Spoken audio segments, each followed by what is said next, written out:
Hi there! Let's talk about chess. Chess is a strategic two-player board game. Millions of people play this incredible game across the world. Some held competition to see who's the best. It contains equally distributed pieces to battle each other, and the only way to win is to have the best tactical strategy as much as possible. It is easy to learn it, but it takes years to master it. Today, let's cover some topics to know chess even more better.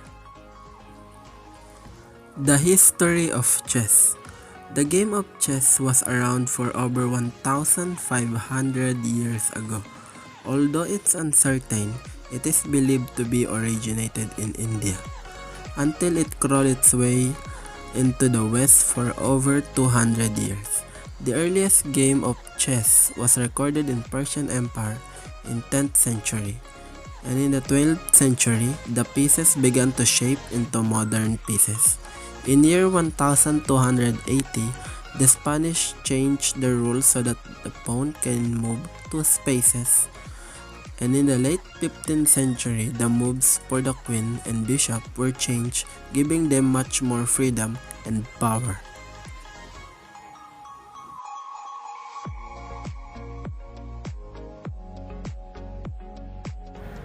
The Romantic era of chess was a predominant chess playing style from the late 15th century to the 1880s. Chess games the period emphasized from quick technical maneuvers rather long-term strategic planning. The Romantic era play followed by the scientific, hypermodern, and new dynamist eras.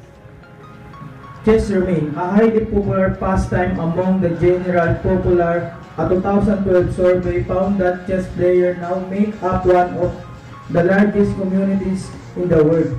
605 million adults play chess regularly. Chess is played at least once a year. 12% of British people, 15% of American, 20% of German, 43% Russian, and 70% of Indian people. Equipments and materials. Board. The board is the area where the two players compete. It has a 8 by 8 square and has an alternate black and white or white and gray colors. Some boards have some coordinates in the side to be more emphasized and for tournament purposes. Chess pieces. The pieces contain 16 characters for each player. It contains 8 pawns, 2 rooks, 2 knights, 2 bishop, 1 queen, and a king. Each piece has its own unique moves, so strategy is the real way to win. Mostly, these two is the main things that you need to be able to play chess, but in more advanced skilled people or for the people who take tournament, there's more. Chess clocks. In the 19th century, sunglasses were used but later on changed into a two-connected analog clock. One player's clock starts as soon as the other player has made a move and punched the clock. Analog clocks are equipped with a flag located between 11 and 12 on each clock face. As the minute hand gets close to the 12, its tip catches the flag, and as the clock continues to run, the flag is pushed from a vertical to a horizontal position. As soon as the hand reaches 12, the flag falls if this happens at a time control, and if the player on move has not made the required number of moves, the game is scored as a loss on time. Some miscellaneous stuff is the travel bag.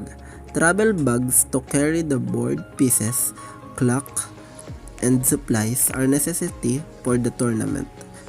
This is especially true in the USA, where chess sets and clocks are normally not provided for tournament play. It is less important in Europe where they are provided. Another miscellaneous stuff for the game of chess is the score sheets. It is for recording the moves of a game or another a necessity for tournament play. These are usually issued at the start of each round in a tournament, but many players prefer to record their games in scorebooks. Our next topic is the rules and regulations of chess.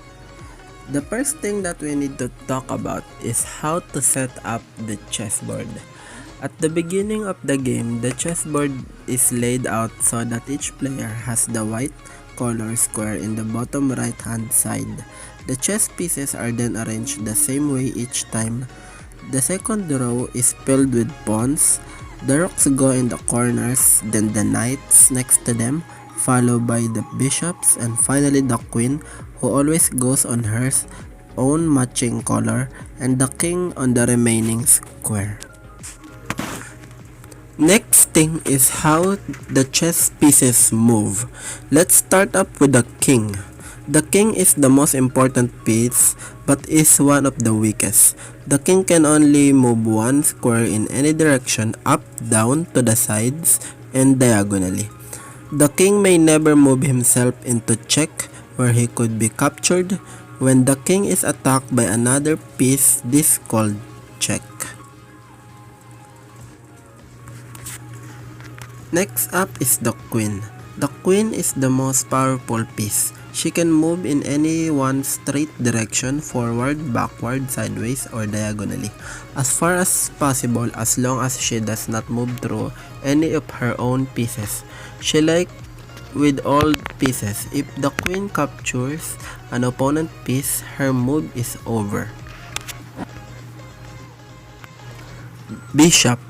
The bishop may move as far as it wants, but only diagonally. Each bishop starts on one color and must always stay on that color. Bishop works well together because they cover up each other's weaknesses. Knights. Knights move in a very different way from the other pieces, going 2 squares in one direction and then one more move at a 90-degree angle, just like the shape of an L. Knights are also the only pieces that can move over other pieces. Rook. The rook may move as far as it wants, but only forward, backward, and to the sides. The rooks are particularly powerful pieces when they are protecting each other and working together.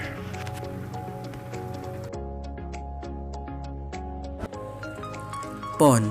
Pawns are unusual because they move and capture in different ways. They move forward but they capture diagonally. Pawns can only move forward one square at a time, except for their very first move where they can move forward 2 squares.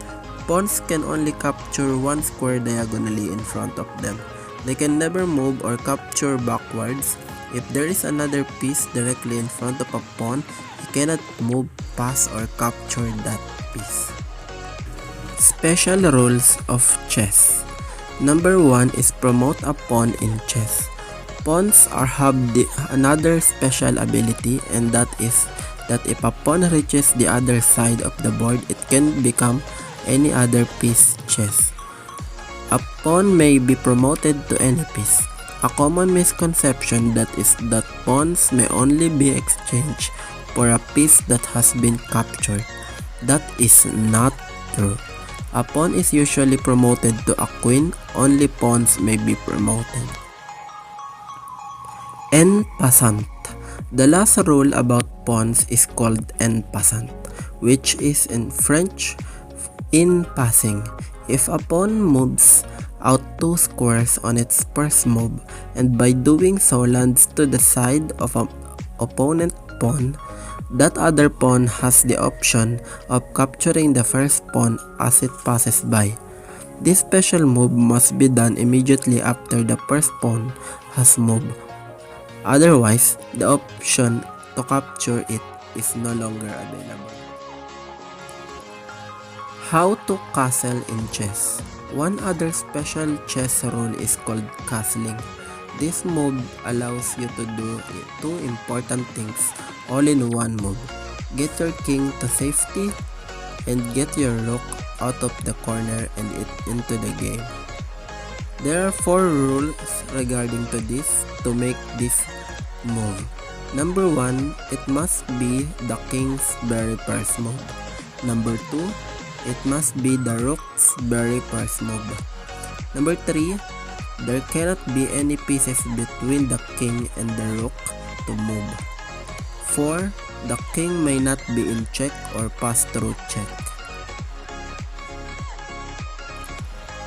First move in chess, the player with the white pieces always move first. Therefore, players generally decide who will get to be white by chance or luck, such as flipping a coin or having one player guess the color of the hidden pawn in the other player's hand. White then makes a move followed by black, then white again, then black, and so on until the end of the game. Being able to move first is a tiny advantage which gives the white player an opportunity to attack right away. There are 4 simple things that every chess player should know. This is the basic chess strategies. 1. Protect your king. Get your king to the corner of the board where he is usually safer. Don't put off castling. You should usually castle as quickly as possible. Remember, it doesn't matter how close you are to checkmating your opponent if your own king is checkmated first. 2. Don't give pieces away. Don't carelessly lose your pieces. Each piece is valuable and you can't win a game without pieces to checkmate. There is an easy system that most players use to keep track of the relative value of each chess piece. A pawn is worth 1. A knight is worth 3. A bishop is worth 3. A rook is worth 5. A queen is worth 9. The king is infinitely valuable. At the end of the game, these points don't mean anything. It is simply a system you can use to make decisions while playing, helping you know when to capture, exchange, or make other moves. Control the center of the chessboard. You should try and control the center of the board with your pieces and pawns. If you control the center, you will have more room to move your pieces and will have make it harder for your opponent to find good squares for his pieces. And the last tip is practice by playing a lot of games. The most important thing you can do to get better at chess is to play lots of chess. It doesn't matter if you play at home with friends or family or play online. It doesn't matter if you win or you lose. You have to play the game a lot to improve. And that is the very significant way to improve in chess. There are 2 significant chess tournament rules that you need to remember. Number 1 is touch move. If a player touches one of their own pieces, they must move that piece as long as it is a legal move. If a player touches an opponent's piece, they must capture that piece. A player who wishes to touch a piece only to adjust it on the board must first announce the intention, usually by saying adjust. Clocks and timers. Most tournaments use timers to regulate the time spent on each game, not on each move. Each player gets the same amount of time to use for their entire game and can decide how to spend that time. Once a player makes a move, they then touch a button or hit a lever to start the opponent's clock. If a player runs out of time and the opponent calls the time, then the player who ran out of time loses the game. There are 7 fundamental chess skills that are very valuable when you are playing chess. Number 1, visualization. Visualization is the ability to see in your mind the positions reached when certain moves are made without making them on the board and seeing them so clearly you can accurately consider the implications of each new position. Imagine how it must be to visualize any combination of moves in your mind and being able to see the outcome of it. The skill to visualize moves long before they actually appear on the board gives you a serious advantage over any opponent who can't do it. Calculations. Calculations refer to your ability to calculate the consequences of your opponent's move, as well as the consequences of your intended move. A well-developed calculation skill can have a big positive impact on your confidence. It is humanly impossible to calculate all the moves in every position.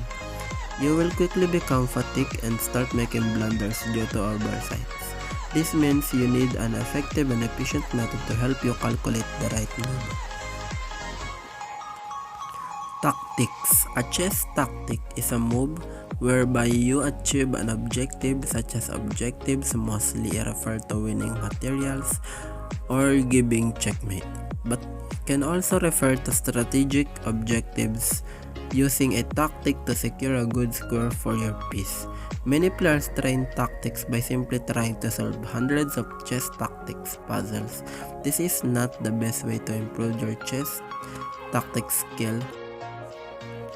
Evaluation. Evaluation refers to your ability to tell who has a better position and to specify which aspects of the position favors you, which aspects favors your opponent, and make a call to say which side has favorable winning chances. Drawing chances or whether the position is dynamic or unbalanced or unclear. Strategy. So what is the plan? That is what strategy is all about. Bobby Fischer said tactics flow from a superior position. If you cannot reach superior positions, you won't get the opportunity to demonstrate your tactical powers. The purpose of your strategy is to achieve a superior position. How often in your chess games do you reach the point where you feel, now what am I not sure what I should do next? The plan you finally decide on reflect the level of your positional understanding. Thus, the first step in deciding on your chess strategy is to evaluate the position and find a suitable plan based on your understanding and relevant elements in the position.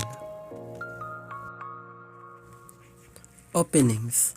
All serious chess players have their favorite openings, which they know in depth.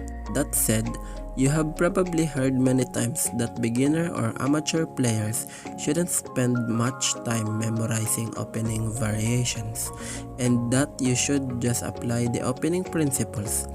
This is only partly true, because even though you can do fairly well by applying the basic strategic principles to your opening moves, you will get significant benefit from knowing a few good openings. A good start to the game will have a huge impact on your overall performance. Endgames. The endgame starts when most of the pieces has been exchanged and it is safe for the kings to join the action. The endgame is very different to the opening and middle game, mainly because the issue of king safety totally changes. Pawns increase in value, weaknesses in pawn structure become much more vulnerable. This is our group playing an actual game of chess. Here we're trying to know what are the different moves of the different chess pieces. We are trying to do different possibilities of what a chess piece can do. In each clip, we are trying every different varieties of chess pieces and trying what they can move and what are the possibilities of their pieces can do. So, if you don't know what are the different chess pieces move are, check out what these two are going to do with different kinds of moves in different kind of pieces. They are showing us how to be able to manipulate every single pieces in the chess board. At first, it might get confusing, but in a little while, you can easily learn playing chess and grow yourself in learning more. Chess can help our brain to learn and help us to conquer different situations in life. Chess do not give us direct solution, rather it help us create our own solution. This is our group who helped to make this video possible. In combined power, we succeeded in giving you the basics and good information about chess. It takes us more than enough time to ensure that the outcome of this video is at its best. We use our different resources to be able to give you a good presentation of the game of chess. Our research and knowledge is shared together in the production of this project. Thank you for watching and we hope you like it, and this is us signing off. Thank you again.